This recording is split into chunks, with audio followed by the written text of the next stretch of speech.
welcome back to the channel. I found a Coyote that's having some issues, so I'm going to introduce you guys to the tech. This is Enrique. He's working on this. He's done a few of these actually, so I want to hear his thoughts on if this engine is a good one to buy. Let's go ahead and jump into it. What's up, bro? What's up, bro? So what you working on today, man? Doing engine on a 5.0. Okay. This one has oil consumption. Oil consumption. Yeah. Okay. I only took out 3 quarts of oil out of it. 3 quarts of oil? Yeah. Is there any internal damage, like, or have you not taken it apart yet? I haven't taken it apart yet. Okay, got you. Now, what year is this to? This one's 2017. 2017. How many miles, give or take? This one has 100,000. Now, is this normal, like having like oil consumption with this engine? Well, this is the 3rd one I've seen. 3rd one this year, or? Yeah, this year. This year, really? Now, is it like specific for years, or? I've seen it from, I think it's 2017 to 2020. 2017 to 2020. Got you. So. I have oil consumption. So this is not under warranty too either, right? No. Under factory warranty. Well, this one's 2019. Oh, it's a 2019. Okay.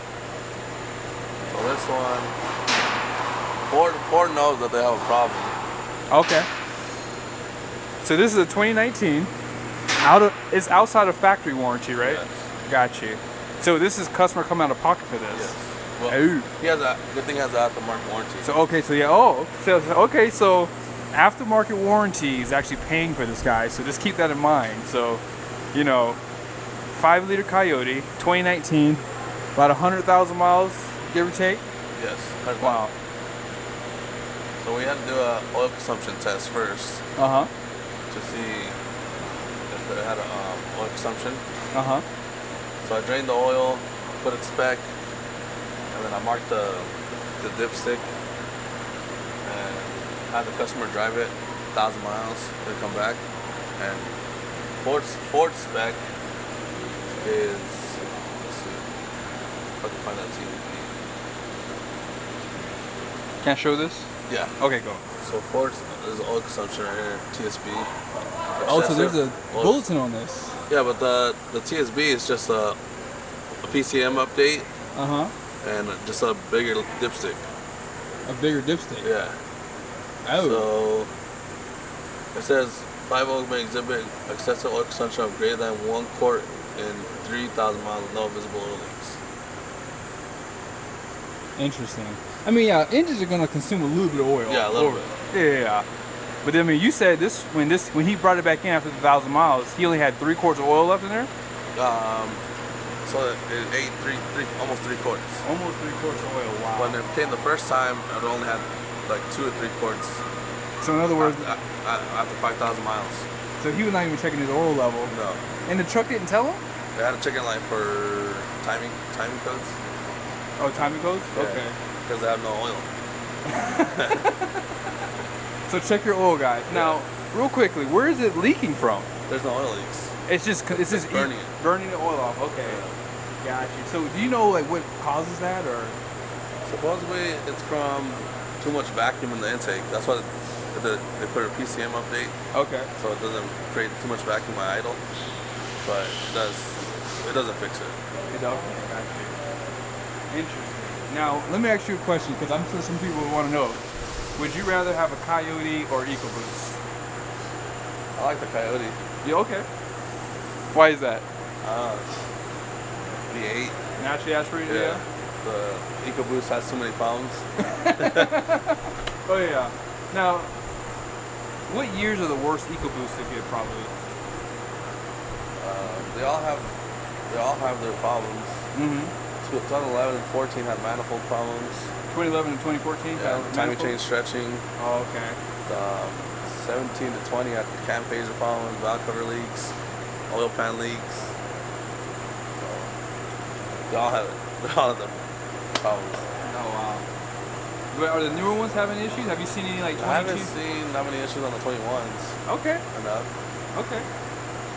So they must have done some updates to those. I mean, they got rid of the cam phaser. Cam phaser's updated. Okay, so nice. We haven't seen any problems with those. Yeah, I see a lot. If you don't know this, like, so Ram just actually introduced a Hurricane engine for this year, for basically 2024 for 2025. And people are like concerned about the issues it's going to have. I mean, hopefully they learned from Ford, because Ford kind of stuck their neck out there early on, right? Yeah. Yeah, but you're saying right now, 21 and on, they're pretty much more reliable than they've been. Yeah. Nice. Interesting. So are you going to be able to pull this apart too, or no? You're just going to... No, I'm just going to swap it out with a new one. Oh, so the new engine is actually, guys, if you want to see, it's actually in the box right here. If I have a chance, I will try to come back and do some filming on it. But yeah, like I said, hopefully, it depends on how quickly it gets it done. Are you going to get to it today? We'll try it. You okay? Not tomorrow. Okay, cool. Yeah, if you're still working on it tomorrow, I might come back and check it out, see what you're working on here. Okay. So you have to pull the cab. I think it's just easier for me. Yeah, okay. Just pull the cab. Everything's right there. Gotcha. Yeah, that's true. These things are meant to be pulled.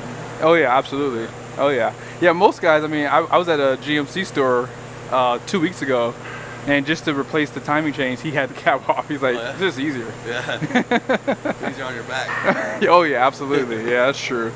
Now, I appreciate you, brother, man. Thanks for taking some time and doing this, man. Seriously. Yeah. So if you're still working on this tomorrow, I'll come back and like try to show a few things tomorrow.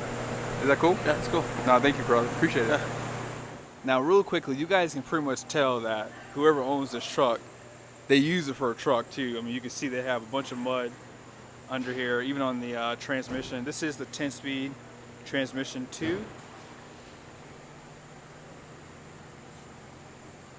But yeah, overall, I mean, the truck's in good condition. A little bit of rust on the framing, but for the most part, as you guys heard, this engine, you know, it's just something that he said he's noticed is that it does consume oil. So it's just burning it oil. And he said it took him about a couple hours to pull the cab off. I mean, he can probably do a little bit quicker, but like I said, for the most part, guys, you don't have to pull the cab to pull the motors on these trucks, he said. But as you heard him say, it's just a little bit easier for him to do it that way. The 5.7s are having cam and lifter failures, right? GM is having pretty much the same issues on their trucks too. They're having to cam and lifter failures on the 6.2 and the 5.3s. Now, I do remember with the GM trucks, they stopped using the DFM, which is the dynamic fuel management, I believe back in 21, 22. But then they brought it back. And I don't know why they did, because I'm willing to bet you some of those issues were linked to that, you know, fuel management when they deactivate the cylinder. So, as I said, hopefully if I have a chance to come back tomorrow, he'll be able to pull the new engine out here so you guys can see that process here. But yes, new 5-liter Coyote inside the box. And yeah, no matter what engine you look at, you're going to have issues. And I'm pretty sure this one's well maintained too. The only thing is, as you guys heard, some people just don't check their oil. I'll be honest, I don't either. I normally check my oil like maybe once a month, but like normally you're supposed to check it at every fill up just to make sure. I always check it when I get an oil change and after my first oil change.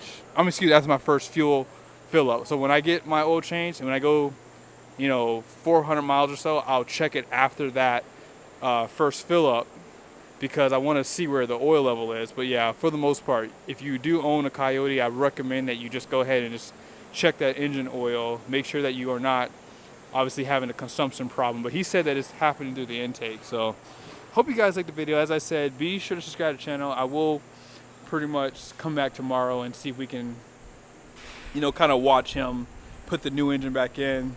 That's if he doesn't get done with it today. It's only 2 o'clock, so he's here for another 3 hours, so he could have the truck done, but we'll try to get as much footage as we can tomorrow. I was able to get some footage of the new and old engine, and I was able to get some footage of the internals of the old engine, because Enrique did take off the intake manifold, which is super nice. So you guys will be able to see the valves in the next video.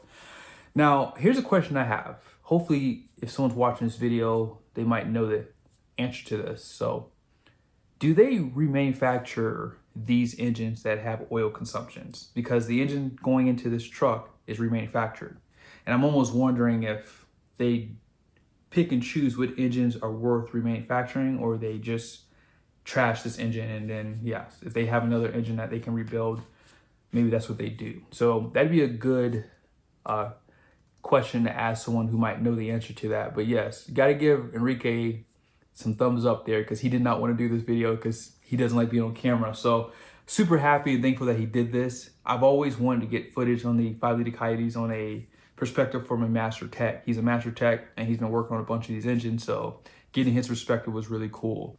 And I learned something in this video that obviously these Coyotes have an oil consumption issue, and it's known by Ford, so they do have a TSB.